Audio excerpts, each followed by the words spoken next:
জুবানের হেফাজত করতে হবে, জুবানের হেফাজত করতে হবে, ভালো ভালো কথা কইতে হবে, অপর লোকের গীবত করতে হবে না, অন্য মানুষের কথা বলতে হবে না।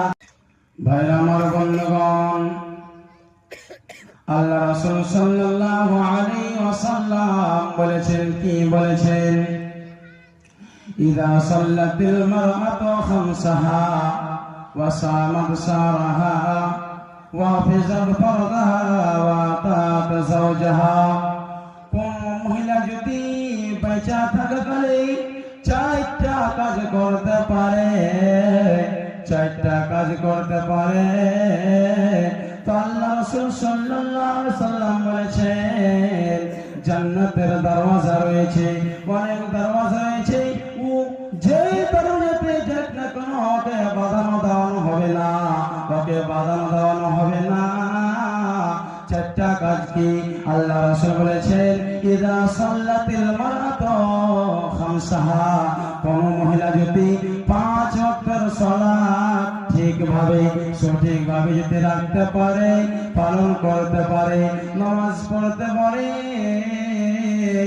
দ্বিতীয় নম্বরে রাসূল বলেছেন ওয়াসামাত সাহরাহা, ওয়াসামাত সারাহা, রমজানুল মুবারক মাসের যদি ঠিকভাবে সঠিকভাবে রোজা দিয়ে রেখে নাই, ওয়াফিজাত ফারজাহা, নিজের শরীরের যদি হেফাজত করতে পারে, ওয়াতাত যাওজাহা, নিজের স্বামীর কথাটাকে অনুসরণ করতে পারে, নিজের কথা নিজের স্বামীর কথাটাকে যদি মানতে পারে, এই চারটা কাজ যদি কোনো মহিলা যদি করতে পারে, ও জান্নাতের যে কোনো দরজাতে যাক না কেন ওকে বাধানো দেওয়ানো হবে না, ওকে বাধানো দেওয়ানো হবে না।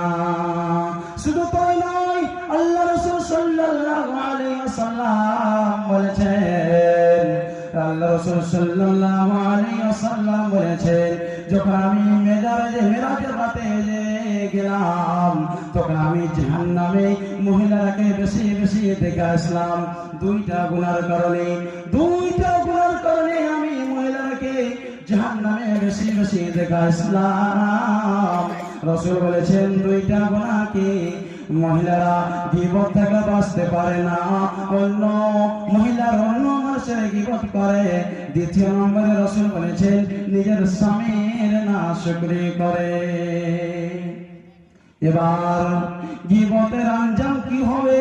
যে গীবত করবে, নর হোক কিংবা নারী হোক, যদি গীবত করবে আল্লাহ রাব্বুল আলামিন ওকে কি রকম ধরনের সাজা দান করবে, কি রকম ধরনের আল্লাহ রাব্বুল আলামিন তাকে আযাব দান করবে। আল্লাহ রাসূল সাল্লাল্লাহু আলাইহি ওয়াসাল্লাম মেরাজের রাতে গেছিলেন, জান্নাতে গেলেন, জাহান্নামে গেলেন, জান্নাতে গেলেন, জাহান্নামে গেলেন, যাওয়ার পর জাহান্নামে দেখলেন, জাহান্নামে দেখলেন, জাহান্নামীদেরকে দেখলেন উংলি দিয়া, নিজের নাখুন দিয়া, এই কোন গেলা দিয়া দিয়া, এই কোন গেলা দিয়া নিজের চেহারাটাকে এরকম ভাবে নষ্ট করছে। তখন রাসূল বলতে লাগলো, এ জিবরাইল, যারা কেন এরকম ভাবে নিজের চেহারাটাকে নষ্ট করে নুচে? এবার রাসূল বলতে লাগলো, এবার জিবরাইল বলতে লাগলো, ইয়া রাসূলুল্লাহ, ইয়া আল্লাহর নবী, যারা হলো ওইরকম ধরনের বান্দা কিংবা বান্দি যারা অন্য মানুষের অপর লোকের অন্য মানুষের গীবত করত।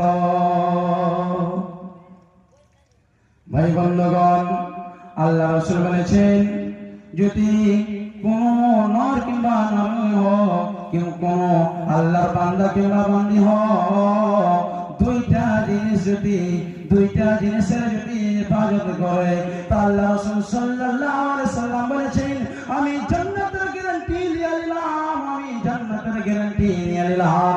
দুইটা জিনিস কি? আল্লাহ রাসূল সাল্লাল্লাহু আলাইহি ওয়াসাল্লাম বলেছেন জুবানের হেফাজত করতে হবে, জুবানের হেফাজত করতে হবে, ভালো ভালো কথা কইতে হবে, অপর লোকের গীবত করতে হবে না, অন্য মানুষের কথা বলতে হবে না।